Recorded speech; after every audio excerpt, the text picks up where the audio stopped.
My CEO girlfriend would never have imagined this in her wildest dreams. She was just in a bad mood and wanted to threaten me with a breakup so I'd lower my head and coax her. But I nodded without hesitation and agreed. She froze. Then she emphasized it again. "Didn't you hear me?"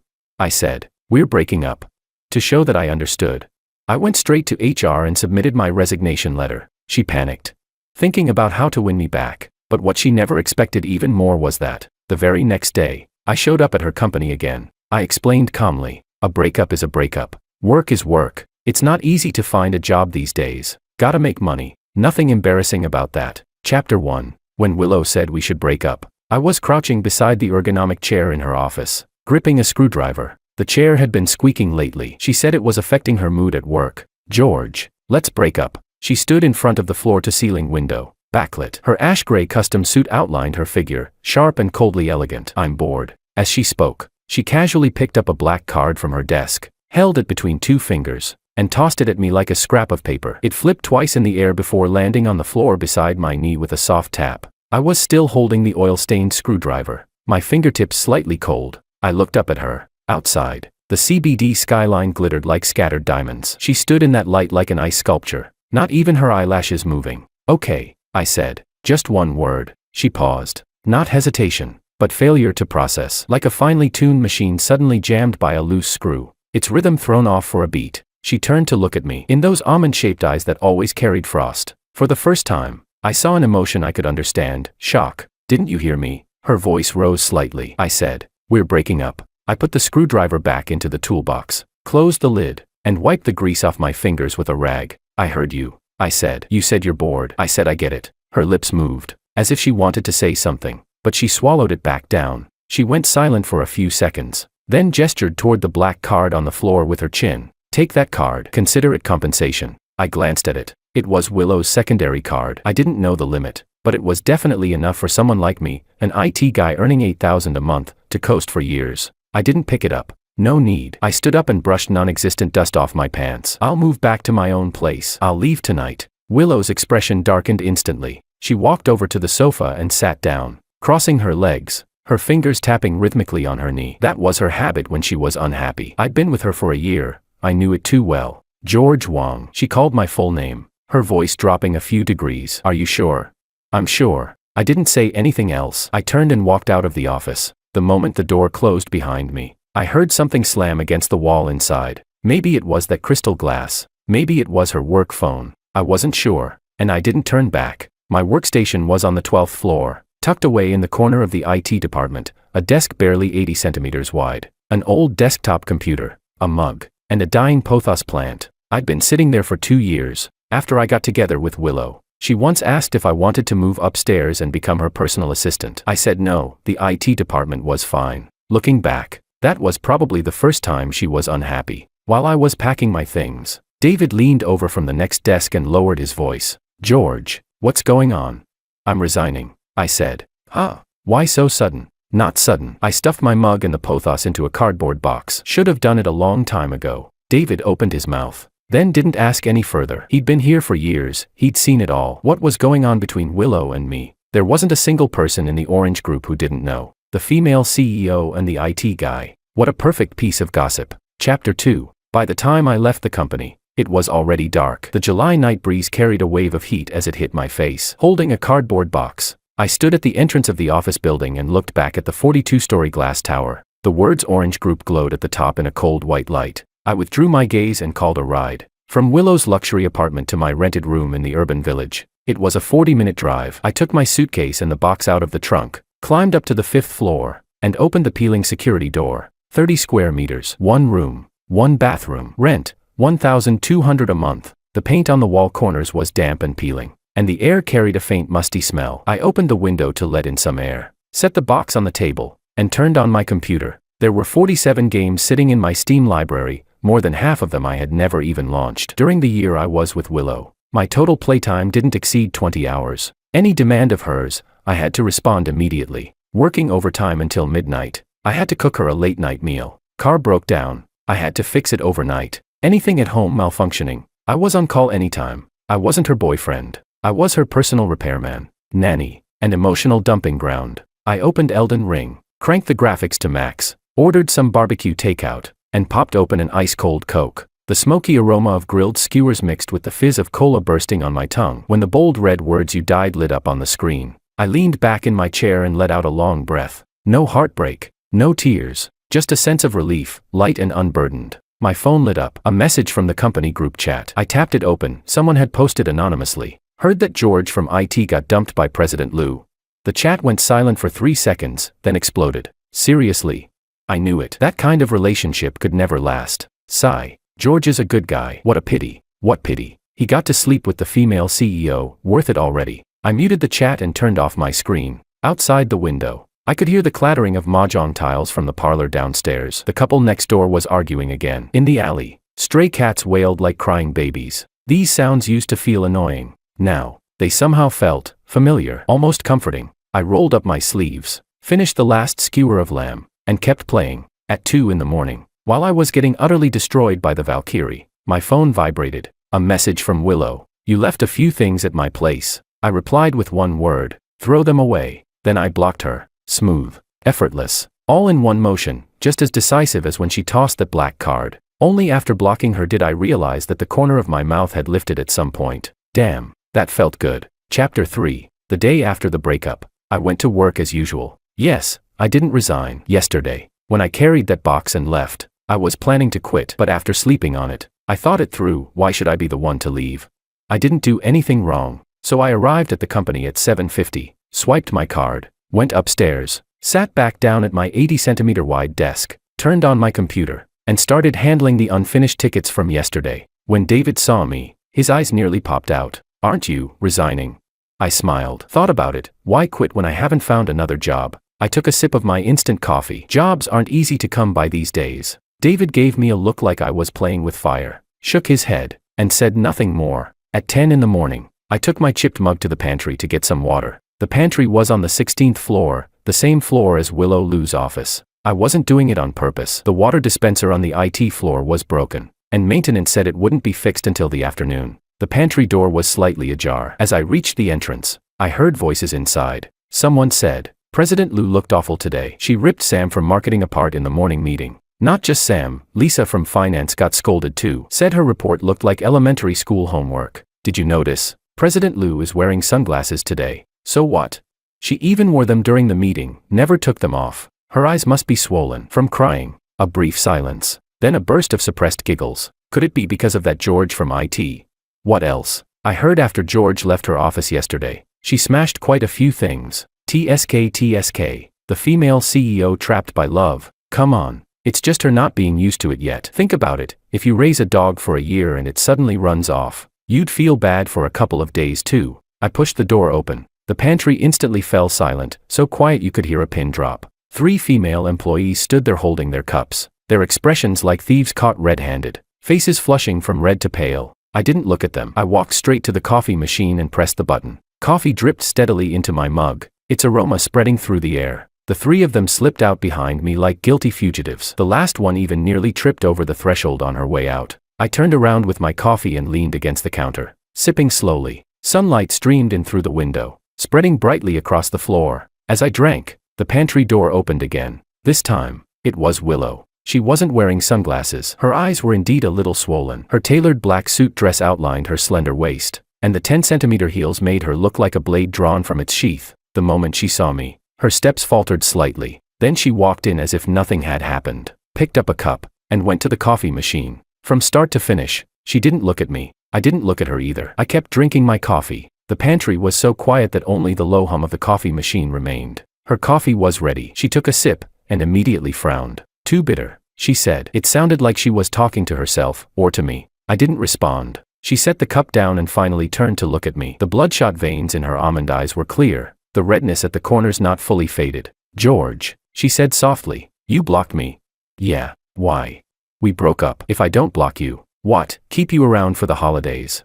She took a deep breath, her chest rising and falling. I saw her fingers gripping the cup handle tighten slightly, the knuckles turning pale. She said, your things, just throw them away. I cut her off. Her lips pressed into a thin line. Something swirled in her eyes, but she forced it back. Fine, she said. Then she turned, stepped away in her high heels, and left without looking back. She didn't take another sip of the coffee. I looked at the abandoned cup, the dark brown surface covered with a thin layer of foam, slowly breaking apart. Back then, whenever she drank coffee, I would prepare it 10 minutes in advance, just the right temperature. 1.5 spoons of sugar, 1/3 milk. She had a picky taste, even the slightest difference, and she wouldn't drink it. I finished my own coffee, rinsed the mug clean, and went back to the 12th floor. Chapter 4. In the afternoon, an all-staff email was sent through the company's internal system. The sender was Willow. The content read, effective immediately. Instant coffee will no longer be provided in the pantry. It will be replaced with freshly ground coffee machines. Please be informed.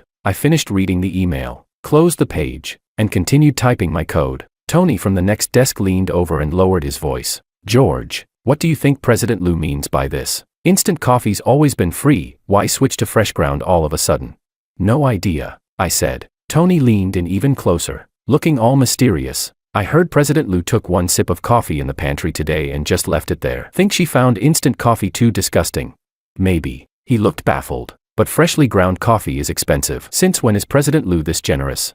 I didn't answer. My fingers kept tapping rapidly on the keyboard. Only I knew. What Willow disliked wasn't the bitterness of instant coffee. What she disliked was that the coffee hadn't been made by George. At 6 in the evening, I got off work on time. As I walked out of the office building, I saw Willow Liu's silver-gray Maybach parked at the entrance. The car window was half open. Her profile bathed in the glow of the setting sun, like a silent statue. I didn't slow down. I walked straight toward the subway station. Behind me, I heard the car door open and close, followed by the low hum of the engine starting. I didn't turn back. The subway was packed. I was carried forward by the crowd, tapping my card. Heading down the stairs, waiting for the train, my phone vibrated. A text message from an unknown number. George, are you really just leaving like this?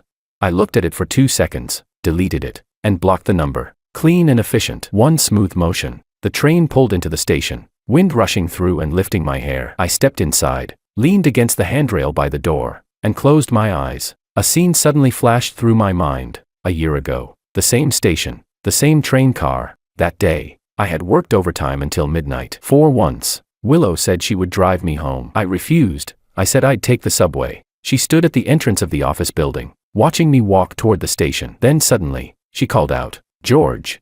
I turned back. She stood under the lights of that 42-story glass tower, backlit, her expression impossible to read. See you tomorrow, she said. See you tomorrow. That was probably the gentlest she had ever been to me in that entire year. The train arrived at my stop. I opened my eyes and stepped out. The platform was crowded, the advertisement lights glaring. I quickened my pace, left the station, and walked into the narrow alley of the urban village. The clatter of mahjong tiles, the arguing couple, the stray cats crying. I got home, turned on my computer, and continued gaming. When the bold red "You died" appeared on the screen again, I put down the controller, picked up my phone, opened a job app, and started browsing listings. After half an hour, I sent out 3 resumes, then turned off the lights and went to sleep. No dreams. Day 3 after the breakup. Work, code, lunch, code, off work. Day 4. Same routine. Day 5. Friday. In the afternoon, my desk phone rang. George, come upstairs. It was Willow. What is it?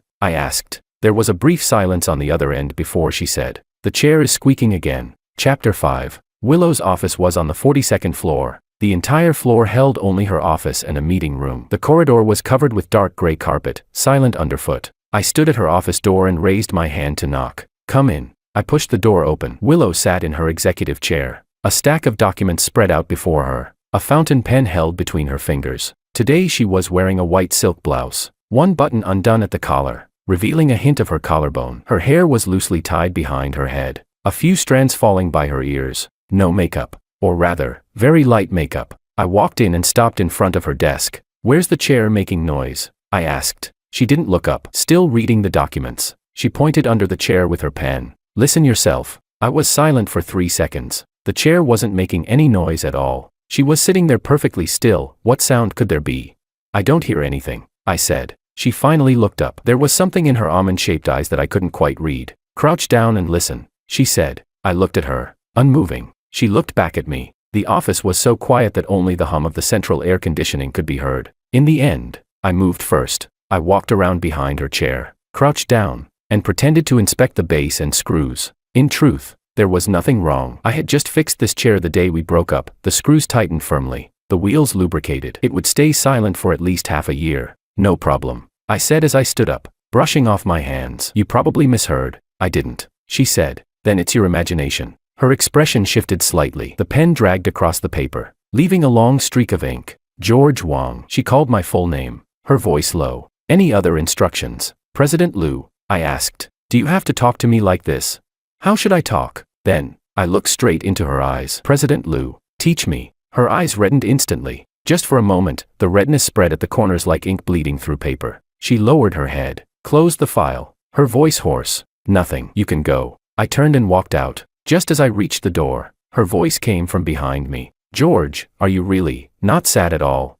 My hand was already on the doorknob. Somewhere in the corridor, someone walked past. Leather shoes pressed softly against the carpet, making dull, muted sounds. I turned back and looked at her. She sat behind that wide desk, the setting sun casting a golden hue over her profile. Something in her eyes had shattered, completely beyond repair. Willow Liu. I said her full name for the first time. You're the one who said you were bored. The door closed behind me. The corridor was empty, the dark gray carpet stretching to the end. Sunlight poured in from the window at the far end, dragging my shadow long across the floor. I didn't take the elevator. I walked down the stairs to the 12th floor. The stairwell was quiet, only my footsteps echoed, one after another, like a heartbeat. When I reached the 20th floor, I stopped, leaned against the wall, and closed my eyes. Her expression from just now filled my mind, the way the light in her eyes shattered, the way she forced herself not to cry. I took a deep breath, opened my eyes, and continued walking down. Back at my desk, David leaned over and handed me a cigarette. Want one?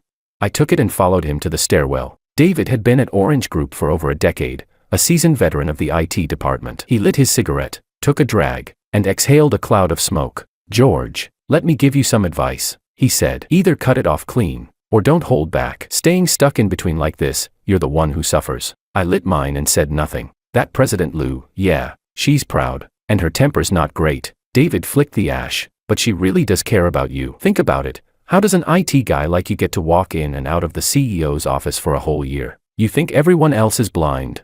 David, I said after taking a drag, she's the one who brought up the breakup. When a woman says break up, 9 times out of 10, she doesn't mean it. David shook his head. She just wants you to coax her. But you, she says break up. You say okay. You didn't follow the script at all. I couldn't help but laugh. David frowned. What are you laughing at? I'm serious. He stubbed his cigarette out in the ashtray. If you really didn't care, why are you laughing? The smile on my face slowly faded. David, it's not that I don't care. I crushed my cigarette out as well. It's because I care too much that I can't afford to. Chapter 6. After work, I didn't go straight home. Instead, I went to a street-side food stall near the company. I ordered stir-fried shrimp, grilled eggplant, 3 chicken wings, and a bottle of beer. Halfway through eating, my phone rang. It was Willow, the number I had blocked. I didn't pick up. It rang again. Still didn't pick up. The third time, I answered. George. Her voice was thick with tears, and there was obvious drunkenness in it. Where are you? Have you been drinking? I asked. I'm asking where you are. The background was noisy, music, people talking. It sounded like a bar. Where are you drinking? I asked. Why do you care where I'm drinking? Her voice got louder and louder. George, didn't you stop caring about me? Didn't you block me? Then why are you answering the phone? I said. Put someone next to you on the phone. I won't. Willow, no, no, no.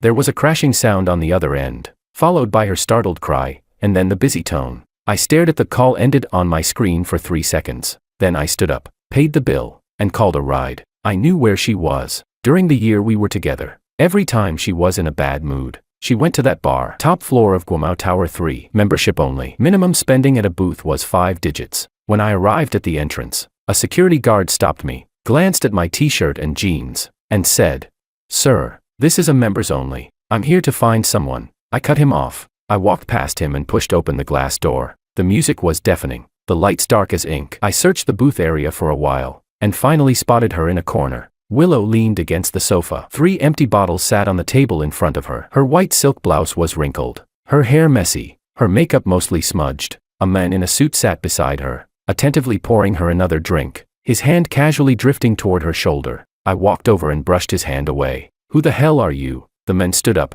half a head taller than me. I ignored him and looked down at Willow. She lifted her head, her eyes hazy with drunkenness. She stared at me for a few seconds, then her eyes instantly reddened. George, get up. I'm taking you home, I said. She obediently stood up, but her body swayed, collapsing straight into me. I caught her, the strong smell of alcohol mixed with her perfume filling the air. The men blocked my way. "Hey, she's my friend." "Who are you?"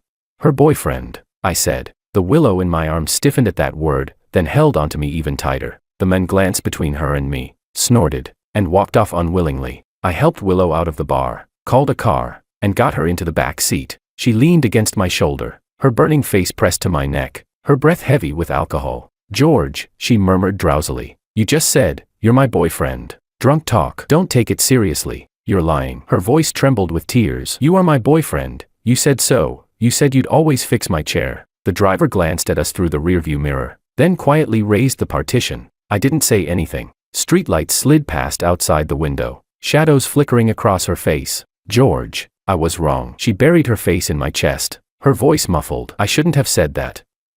I was never bored.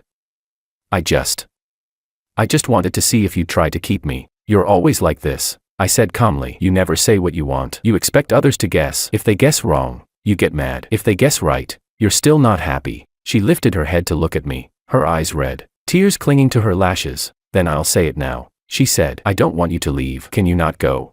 The car turned a corner, the streetlight sweeping across her face. "No," I said. Her tears fell all at once. Chapter 7. The car stopped at the entrance of her residential complex. I helped her out and handed her over to the security guard. "Take her upstairs," I said. "George." She shook off the guard's hand and staggered toward me. "Don't go." I stepped back. "Willow, you're drunk. When you wake up tomorrow, you'll still be the high and mighty President Lou, and I'll still be George from IT. She bit her lip. "Then I won't be President Lou anymore." "Okay," she almost shouted. "I don't want the company. I don't want the money. I don't want anything. Just come back." "Okay." The night wind blew, messing up her hair. She stood under the streetlight at the entrance, her makeup ruined, clothes wrinkled. One of her high heels was gone, and she stood barefoot on one foot. That Willow, so untouchable, so cold and sharp, now looked as miserable as a drenched stray cat. I looked at her, silent for a long time. "Go home," I said. Then I turned and disappeared into the night. Behind me, her crying broke into fragments in the wind, like shattered glass. I didn't look back. Saturday morning, I was woken up by knocking. Not knocking, pounding. "George, open the door."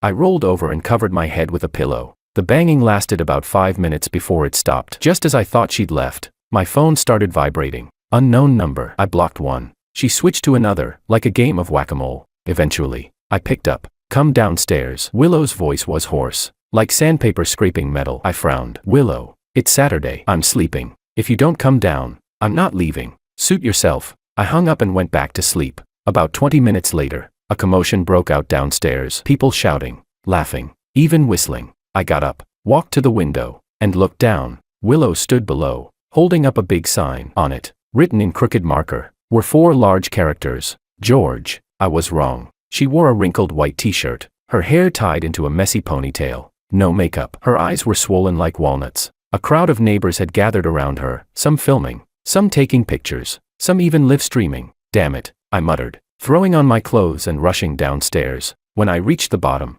Willow saw me. Her eyes lit up for a moment, then dimmed again. "Why did you come down?" she said. "Weren't you going to sleep?" I sighed. "Put the sign down." "No, Willow. Not unless you agree to get back together with me." The crowd erupted, people cheering, teasing. "Bro, just say yes already. She's amazing. Don't let her go." "If you won't, I will."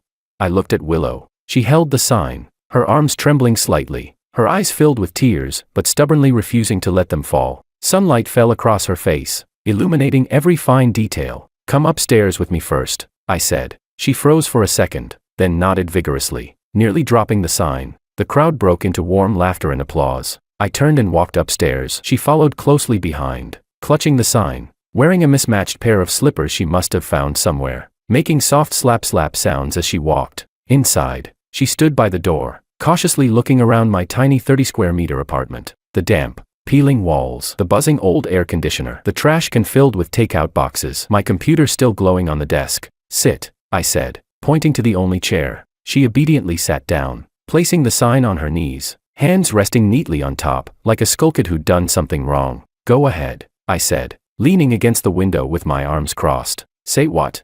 "Whatever you want to say." She lowered her head, staring at the sign on her knees, silent for a long time. "George, was I really that bad to you before?" I didn't answer. "I made you fix things, cook late-night meals, Be on call anytime. Her voice grew softer and softer. I never asked if you were willing or tired. I think. I've never even said thank you to you. Her tears fell onto the sign, smudging the ink into a dark blur. I got used to everyone revolving around me. Got used to you being good to me. I thought it was only natural. She looked up at me, her eyes red. Until you left, I realized, it's not. No one is obligated to treat you well. Chapter 8. She stood up, and the sign slipped from her hands, falling to the floor. The chair started squeaking again. She said, last night, I sat on it, and it just kept making noise. I asked maintenance to fix it. They said the screws were loose, that tightening them would solve it. But even after tightening them, it still made noise. And then, I asked. And then I realized, it wasn't the chair making the noise. Her voice trembled. It was me. I was shaking while sitting in that chair, because everywhere around me was filled with traces of you. She took a step closer. You fixed the faucet. You set up the computer. You repaired the car. Even the cup I drink coffee from, you bought it. You said it insulated well, wouldn't burn my hands. She walked right up to me and looked up. George, I never knew one person could leave so much behind in another person's life. Her eyes were so red they looked like they might bleed. Yet her tears still didn't fall. After you left, I couldn't sleep every night. I'd lie in bed, tossing and turning, thinking about every word I said to you this past year. Everything I did. Her voice grew softer. And then I realized. I never once told you that I liked you. Not even once. I thought you understood. She said. I thought you already knew. I did know. I said. She froze. I knew you liked me. I continued. You asked me to fix things, not because you needed a repairman, but because you wanted a reason to keep me by your side. You made me cook late-night meals, not because you were hungry, but because you wanted to see me. You called me in the middle of the night to fix your car, not because it was really broken, but because I talked a bit too much with the new female colleague in my department that day. She stood there, stunned. You knew all of that? She asked. I did. Then why? Because I was tired. I cut her off. Willow, being with you was exhausting. The words hit her like a bucket of ice water, making her shudder. You're used to being above everyone. You never say what you want, you expect others to guess. If I guessed right, I'd get maybe a glance. If I guessed wrong, I'd get days of cold treatment. I'm not an extension of you. I'm a person. I know you're a person. No, you don't. I shook my head. In your eyes, I'm just a function in your life. Something you can activate when needed, and shut off when you're done. When you said we should break up, your tone was no different from when you shut down your computer. Her tears finally fell. I'm sorry, she whispered, crouching down and burying her face in her knees. I'm sorry. I'm sorry. I'm sorry. I stood in front of her, watching her curl up on the floor. Sunlight streamed in through the window, falling on her trembling shoulders. Willow. I crouched down to her level. You don't need to apologize. You didn't do anything wrong. You were just used to loving someone that way, and I'm not used to being loved like that. She lifted her head, eyes blurred with tears. Then, can you teach me how to love someone?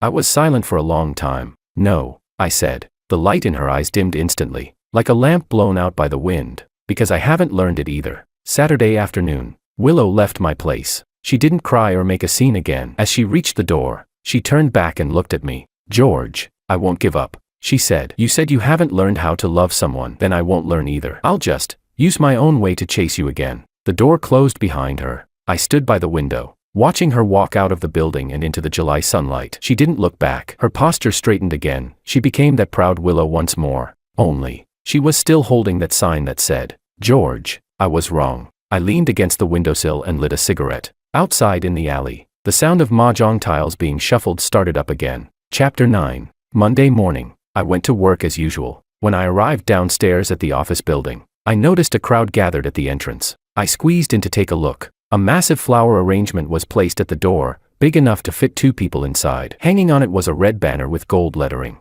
George, be my boyfriend. Willow. Everyone in the company stood there, staring at me in unison, expressionless. I walked past the flowers and swiped my card to enter. Behind me, a wave of cheers and teasing erupted like a roaring tide. In the elevator, David leaned over, clearly enjoying the drama. George, what the hell is going on? President Lou is chasing you now.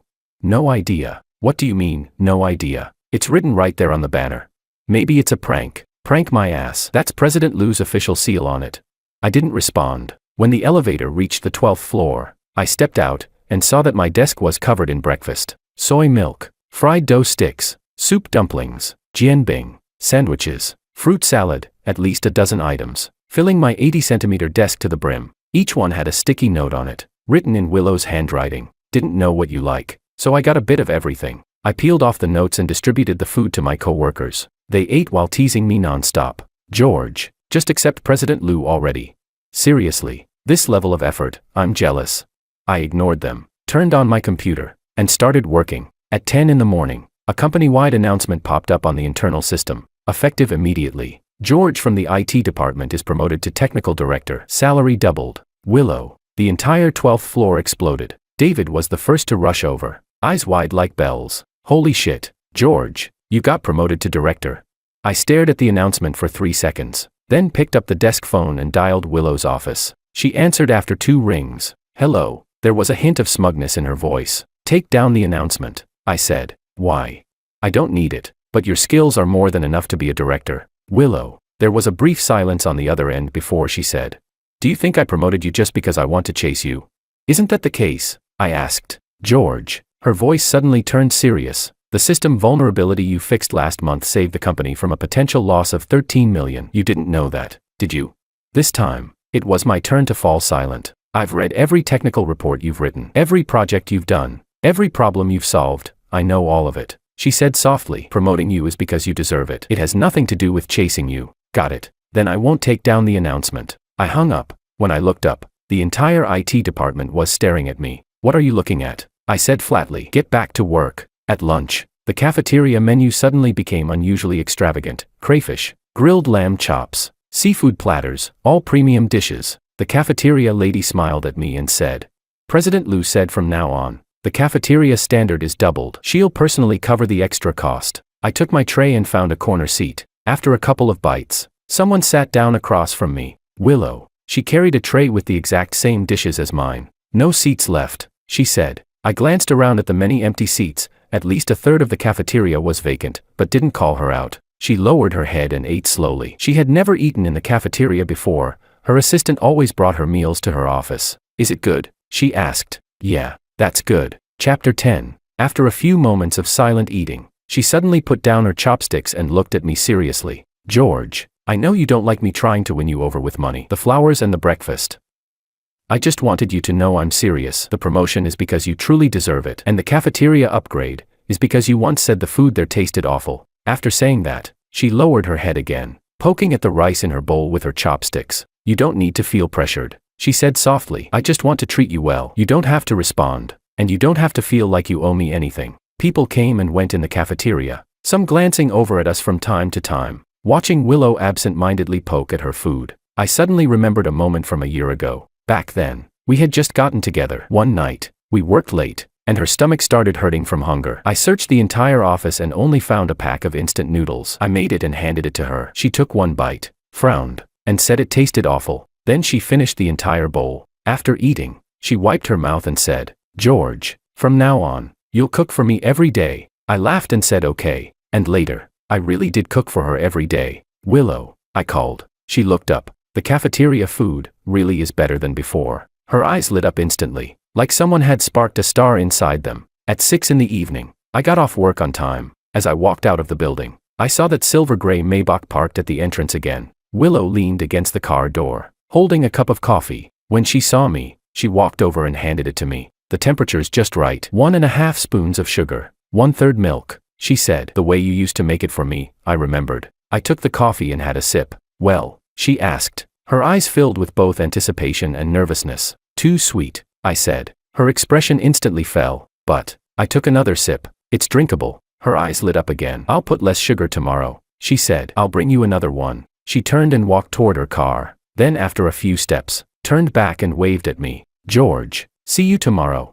The setting sun stretched her shadow long behind her. Her smile, bathed in golden light, was almost too beautiful. I stood there holding the overly sweet coffee, watching as she drove away. A colleague passing by muttered, George, how long is President Liu planning to chase you? I took another sip of the coffee. No idea, but I didn't throw it away. Chapter 11. Willow's pursuit lasted for an entire month. Every morning, she would leave a cup of coffee on my desk. The temperature was just right, and the sugar kept decreasing, from overly sweet to just right. Every noon, she would carry her tray and sit across from me, eating the same dishes I did. Sometimes she'd say a few words. Sometimes she'd just eat quietly. Every evening, she would wait for me at the entrance of the office building, hand me a cup of coffee, and say, see you tomorrow. She stopped sending flower arrangements. She stopped pulling banners. She stopped making a big show of things. She simply used the clumsiest way possible. bit by bit, to tell me she was learning how to treat me well, in the way I liked. The company gossip slowly cooled down from boiling to room temperature. People got used to seeing President Lou appear in the cafeteria every day, got used to seeing her wait for George at the entrance every day. Some even started placing bets on when George would finally give in. I said nothing. I still drank the coffee, still ate the meals. When she waited for me, I would walk over as usual and take the coffee from her. But the word, getting back together,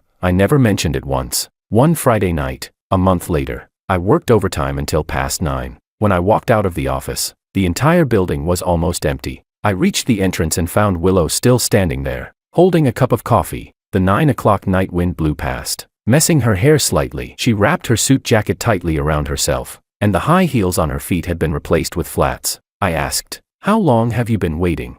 "Not long," she said. I took the coffee and had a sip. It was warm, not freshly made warm, but the kind of warmth that comes from sitting for a long time, slightly cooled. "What time did you start waiting?" She hesitated, then said, 6, 3 hours. "Willow, if I worked until midnight, would you wait until midnight too?" Are you out of your mind?" She froze for a moment, then lowered her head. In a very soft voice, she said, "Yeah, I am. I've got a condition, it's called missing George." The night wind rustled the plane tree leaves along the street. I looked at her lowered profile, the streetlight outlining her features in a soft glow. "Let's go. I'll take you home," I said. She lifted her head, her eyes bright. "You'll take me?"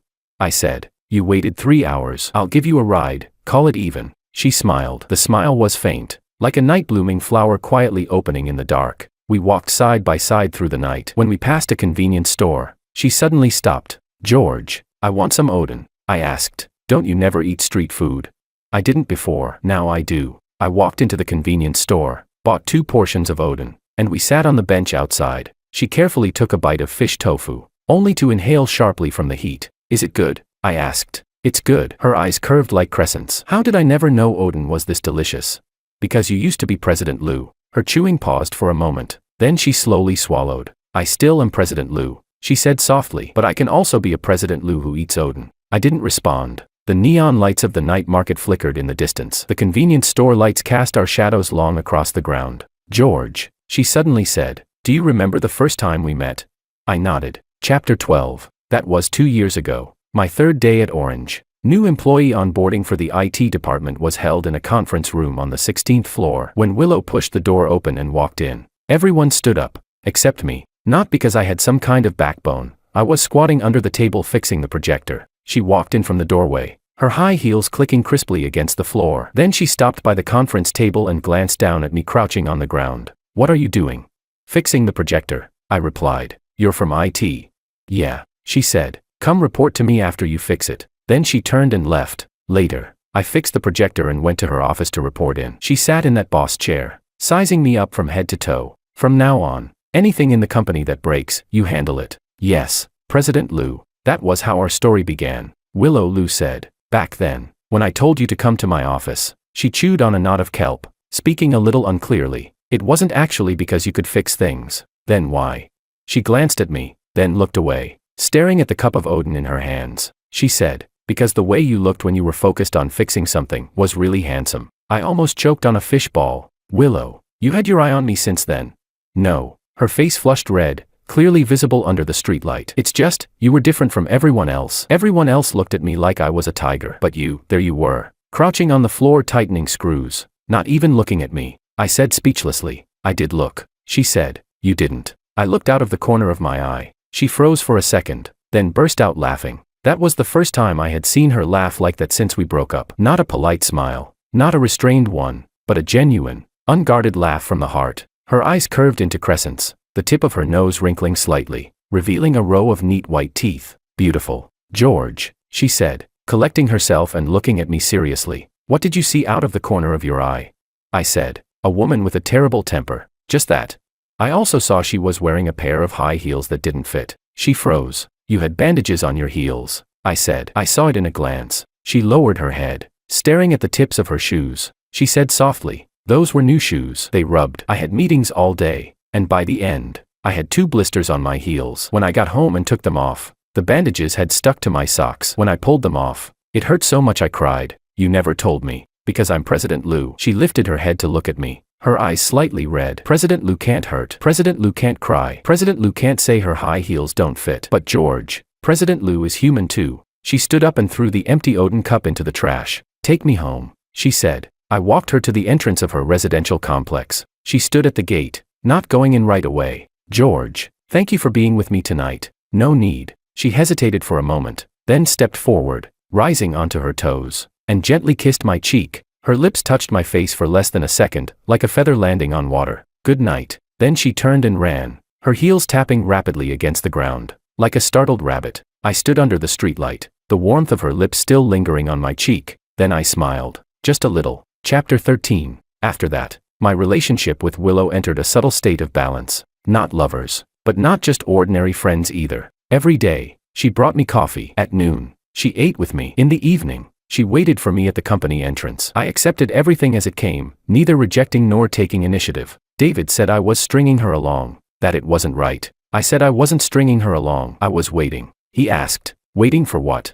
For the day she stops being so careful. David didn't understand, and I didn't explain. Willow's attitude toward me had changed, from the dramatic, over-the-top way she acted after the breakup to the cautious, careful way she was now. She was afraid of saying the wrong thing, afraid of doing the wrong thing, afraid that one misstep would push me away again. Watching that carefulness, it didn't sit well with me. That Willow, the one who stood high above, commanding and unapologetic, shouldn't have to live like this, not even for me. The turning point came one weekend in October. I took on a side job, building a security system for a startup, and spent both days in their server room. Somehow, Willow found out. Early Saturday morning, she showed up at the company entrance, carrying a thermal bag. I asked, how did you know I was here? I asked David. She handed me the bag. You definitely haven't eaten breakfast. Inside was a serving of preserved egg and lean pork congee, a portion of pan-fried dumplings, and a cup of coffee at just the right temperature. I sat in a corner of the server room eating breakfast, while she sat quietly beside me, watching me eat. Don't you need to go to the company? I asked. Today's Saturday. You used to work overtime on Saturdays too. That was before. This is now. I took a sip of the congee. Warm, not scalding. The preserved egg was finely chopped. The pork minced small. It didn't look store-bought. You made this yourself? I asked. Her face flushed slightly. Yeah. When did you learn to cook? This past month. Willow lowered her head, picking at her nails. The dumplings are frozen ones I bought. The congee, I made it myself. First time. It might not taste very good. I took another sip. Honestly, it tasted average. Too thick, not enough salt, and the preserved egg had a slight off taste. But I finished every last bite. Is it good? She asked, looking at me expectantly. It's okay, I replied. Her eyes lit up for a second, then quickly dimmed. She said, when you say okay, you mean it's not that good. I paused. So she had learned to read between my lines. For a first try, it's already very good, I said. The corner of her lips curved slightly, just a little. In the afternoon, something went wrong in the server room, and I was so busy my feet barely touched the ground. Willow sat quietly in a chair in the corner, looking at her phone, occasionally glancing up at me. It wasn't until 8 in the evening that I finally fixed the problem. While packing up my tools, I noticed Willow had fallen asleep against the chair. Her phone had slipped onto her lap. The screen was still on. It was her chat with her assistant. It read, President Lou, should we postpone the 3 p.m. meeting? Cancel it. What about tomorrow mornings? Cancel that too. I won't be in the company this weekend. Message me if anything comes up. I crouched in front of her, watching her sleeping face. Her eyelashes were long, casting a small shadow. Her lips were slightly pressed together, and there was a faint crease between her brows. Even in sleep, she hadn't fully relaxed. She used to sleep like this too, brows always slightly furrowed, as if she were still handling some difficult case even in her dreams. I reached out and gently pressed the crease between her brows with my fingertip. Her brows twitched, then slowly relaxed. George, she murmured vaguely, as if in a dream. I withdrew my hand, stood up, and draped my jacket over her. Let's go. I'll take you home, I said. Chapter 14. She groggily opened her eyes and rubbed them, like a cat that had just woken up. What time is it? She asked. 8:30. Ah. She snapped, fully awake. You haven't had dinner yet. I'm not hungry. No, you have to eat. She stood up, her jacket slipping off her shoulders. I know a noodle place nearby that's really good. I'll take you. She grabbed my wrist and pulled me outside. I glanced down at the wrist she was holding, but didn't pull away. The noodle shop was tucked in an old alley. The storefront was small, with only 5 or 6 tables. The owner was an elderly woman in her 60s. When she saw Willow, she smiled. Willow, you're here again. Willow said, Aunt Chen, 2 bowls of beef noodles, one with extra cilantro, no scallions, and one regular. She remembered I didn't eat scallions. The noodles arrived, steaming hot. She picked up slices of beef from her bowl one by one and placed them into mine. I asked, "What are you doing?" "I don't like beef," she said. "Liar. Last time we had hot pot, you ordered 3 plates of beef." She froze for a moment, then said quietly, "That was last time." I picked the beef back into her bowl. "Eat." She looked at me, something swirling in her eyes. "George, can you not be this good to me?" "Me, good to you?" I let out a small laugh. "Willow, you're the one chasing me now. You're the one being good to me. Then why won't you eat my beef?" "Because you like it." Her tears fell instantly, dropping into the bowl of noodles, splashing tiny droplets of oil. People at the next table glanced over. "Willow, eat your noodles," I said, lowering my head and eating mine without looking at her. She wiped her tears, lowered her head, and ate quietly, bite by bite. Halfway through, she suddenly said, "George, it would have been better if I'd been like this earlier." "Like what?" "Like now. If I want to cry, I cry. If I want to eat street food, I eat it. If I like you, I say it. No pretending, no holding back." She finished all the noodles in her bowl, even drinking the soup clean. I used to think that as President Liu, I couldn't bow my head, couldn't show weakness, couldn't let anyone see my vulnerabilities. She set down the bowl and looked at me. "But after you left, I realized my biggest weakness is you." The dim light in the noodle shop softened her face. "George, I won't force you. Whenever you're willing to come back, I'll be here." After we left the noodle shop, I walked her home. When we reached the entrance of her residential complex, she didn't kiss me like last time. She just stood there and waved at me. "Good night, good night." I turned and walked a few steps when she suddenly called out, "George." I turned back. "Tomorrow morning, I'll still bring you coffee." Under the streetlight, her smile was faint, but her eyes were bright. I nodded, then turned and disappeared into the night. Something inside me quietly loosened. Chapter 15. The final straw came without warning. One Wednesday in November, something went wrong at Orange Group. The company's core database was hit by ransomware. All data was encrypted, and the attackers demanded a ransom of $50 million. From 8 a.m. to 3 p.m., the IT department worked nonstop, but made no progress. The entire company fell into paralysis. All systems were down, all files inaccessible, all business operations halted. Calls from the board came one after another into Willow's office. The shareholders spoke harshly, demanding she resolve the issue immediately. At 4 p.m., Willow convened an emergency meeting. The conference room was packed. Department heads, technical backbones, legal, PR, an overwhelming crowd. Willow sat at the head of the table, her face ashen. The newly appointed IT director wiped his sweat and said, "The attackers used a new type of ransomware. There's currently no decryption tool available on the market. Our backup system was also infected. Backups from 3 days ago are completely corrupted. Only offline backups from a week ago are usable." She asked, "How much can we recover from a week ago?" "About 60%. All business data from this past week will be lost. Estimated losses exceed 80 million. The air in the room froze. 80 million, enough to send Orange's stock price crashing to the bottom. Is there no other solution? Willow's voice was low. The director replied, "We've contacted 3 data recovery companies. They all said it would take at least a week, and they can't guarantee full recovery." A week. In a week, Orange might not even exist anymore. No one dared to respond. At that moment, the conference room door burst open. David rushed in, panting. "President Liu, George asked me to tell you, he can fix it." All eyes turned to David. Willow shot to her feet. "Where is he?" "Server room on the 12th floor. He's been there for 6 hours already." People in the room exchanged looks. A former low-level IT employee, coming to save the day. Willow didn't hesitate. She strode out in her heels. "I got David's call at 8 in the morning. He said the company database had been hacked and no one could do anything." I hung up, grabbed my coat, and headed out. When I arrived, the IT department was running around like headless flies. I went straight into the server room, shut the door, and got to work. The ransomware's encryption algorithm was complex, but not unsolvable. I dealt with this kind of virus before. Last year, I handled a similar case for a client. For 6 hours, I sat in front of the computer, my fingers barely stopping. Lines of code scrolled across the screen. My eyes burned like sand had gotten into them. My wrists ached like they were about to snap, but I didn't stop. When the server room door opened, I was writing the final part of the decryption script. "George." I didn't turn around. "Don't disturb me." Footsteps stopped behind me. Then silence. My fingers flew across the keyboard. After finishing the last line of code, I hit enter. A progress bar appeared on the screen. 1%, 5%, 10%. I leaned back in my chair, closed my eyes,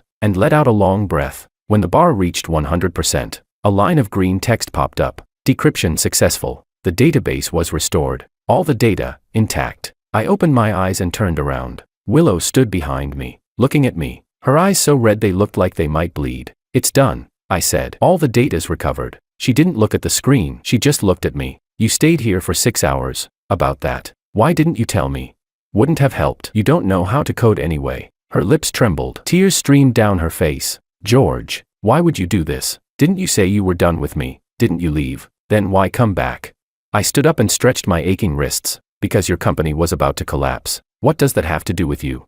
"It has everything to do with you." She froze, tears clinging to her lashes, forgetting to fall. The servers hummed in the background, indicator lights flickering endlessly. "Willow." I looked into her eyes. "This past month, you brought me coffee every day, ate with me every day, waited for me at the company entrance every day. You think I didn't know how many times you burned your hands learning to cook? You think I didn't know how many social engagements you canceled just to sit with me in the cafeteria? You think I didn't know you moved your office to the 12th floor meeting room just because you could see my desk from there?"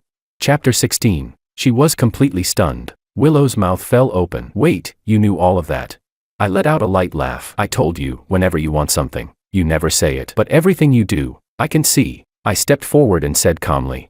"You asked why I came back. Because this damn company was left to you by your father. Because it's something you fought to protect for 5 years. Because if it disappears, you'll cry." "I won't." "You will." I cut her off. "You cried over a pair of ill-fitting heels. Don't tell me you wouldn't cry over orange." She bit her lip, trying hard to hold back her tears, but they still fell anyway. I said, "Willow, you used to order me around, treat me like I should always be at your beck and call, and take my feelings for granted." I remember all of that. The light in her eyes dimmed, like a flame being extinguished. "But," I continued, "everything you've done this past month, I remember that too." She lifted her head, and the light returned to her eyes. Her voice trembled. "So you mean?" I didn't say anything. I walked past her toward the server room door without looking back. "Go deal with your company first. If the stock drops any further, your $50 million annual salary might not even get paid next year." She burst into laughter through her tears and followed behind me like a little tail. In the hallway, the company's executives stood in a line. When they saw me come out, they all started applauding. David was the first to rush over, slapping my shoulder hard. "George,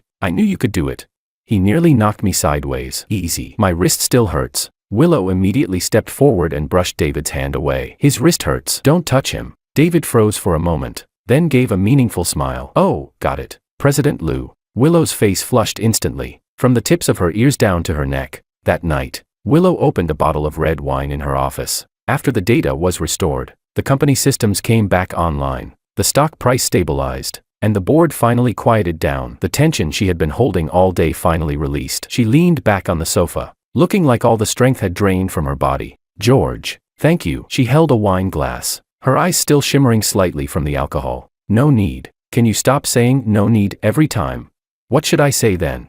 She set down the glass and looked at me seriously. "You can say, 'I want to.'" Outside the window, the CBD was lit up with dazzling lights. Those brilliant lights streamed through the floor-to-ceiling windows, casting mottled shadows across her face. I stayed silent for a long time. Then I stood up, walked over to her, and looked down at her. "Willow, lift your head." She raised her head, my reflection visible in her eyes. I said, "From now on, if you want something, say it directly. Don't make me guess." She froze for a second, then nodded vigorously. I paused, then continued, "From now on, you're not allowed to treat me like some on-call repairman." She nodded again. I took a deep breath and said slowly, "From now on, you're not allowed to say you're tired of me." Tears surged into her eyes. She nodded desperately, like a pecking chick. "And," I bent down so we were at eye level, "if your shoes don't fit, tell me. If your heels get blistered, tell me. If it hurts, say it hurts. If you want to cry, then cry in front of me. You don't have to be President Lou." Her tears fell like a string of broken pearls, one after another. "George," her voice choked, barely able to form words. "Are you saying, Willow, let's start over?" She threw herself into my arms, knocking me back a step, her face buried in my chest. She cried uncontrollably, her whole body trembling, like a child who had suffered so much and was finally comforted. Chapter 17. I hesitated for a moment, then raised my hand and placed it on the back of her head. "Stop crying. Your makeup's going to smudge," I said. "I'm not wearing makeup." Her muffled voice came from my chest. "Then go ahead and cry." She cried even harder. Outside the window, the city lights glittered, and traffic flowed endlessly below. I held Willow in my arms. Standing in her office on the 42nd floor, that boss chair sat quietly in the corner, no longer making a sound. The first weekend after we got back together, Willow moved into my rented apartment. More precisely, she showed up with a suitcase and moved in by force. I asked, "You're not staying in that big flat of yours anymore?" I leaned against the doorframe, watching her take things out of her suitcase one by one. "It's too big. Feels empty living there alone." I frowned. "That still doesn't mean you have to move in here. 30 square meters, you'll bump into a wall just turning around." She stood up, hands on her hips, and looked around. The damp stain in the corner of the wall was still there. The old air conditioner still hummed loudly. The trash can was still full of takeout boxes. On my computer screen, the Steam interface was still open. "It's nice," she said. "What's nice about it? Your walk-in closet is bigger than this place." "George." She turned around and looked at me seriously. "It's not about how big it is. What matters is, you're here." That left me momentarily speechless. "When did you learn to say things like that?" I asked. "From you." She smiled, then went back to unpacking. She placed her skincare products in front of my chipped mirror, hung her suits in my tiny wardrobe, and set her laptop beside mine. The 30 square meter apartment suddenly felt cramped, and suddenly, full. That night, I took her to the street-side food stall downstairs. She was wearing one of my white t-shirts, sleeves rolled up to her elbows, denim shorts, and flip-flops, no makeup at all. Her hair was tied into a simple ponytail. When the stall owner saw her, she froze for a moment, then asked me, "George, is this your girlfriend?"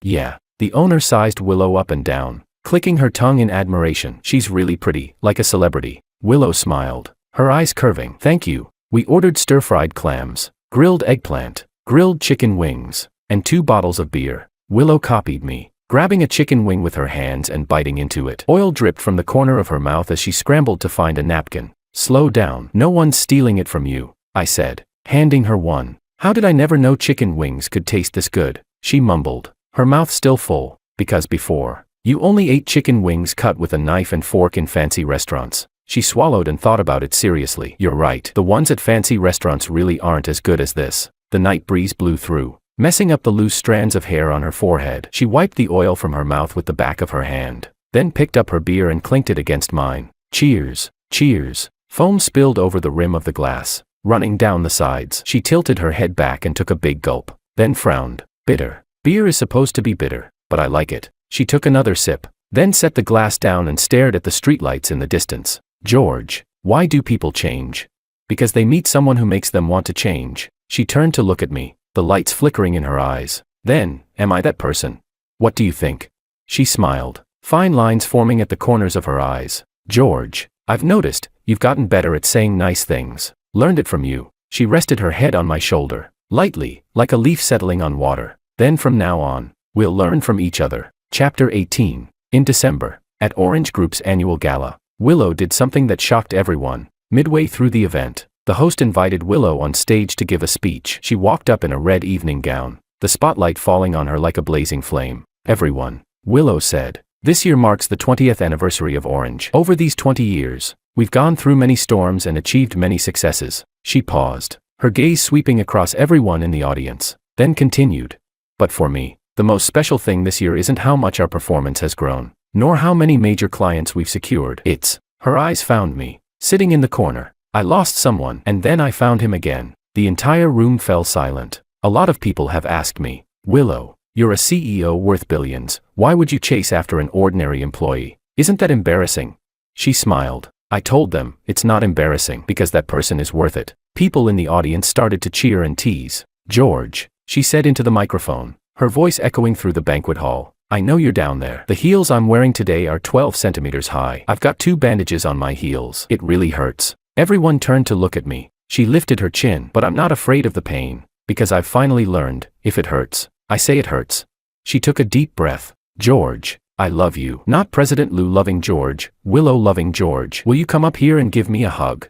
The entire hall exploded. Whistles, applause, cheers. It was deafening. I stood up, walked through the crowd, and stepped onto the stage. The lights were blinding. Hundreds of eyes were fixed on us. Willow stood at the center of the stage, her red gown like fire, her eyes shining like stars. "Do your feet really hurt?" I asked. "They really do." I crouched down and took off her high heels. She stood barefoot on the stage, a bit shorter than me now, looking up at me. "George, you haven't answered me yet." "Answered what?"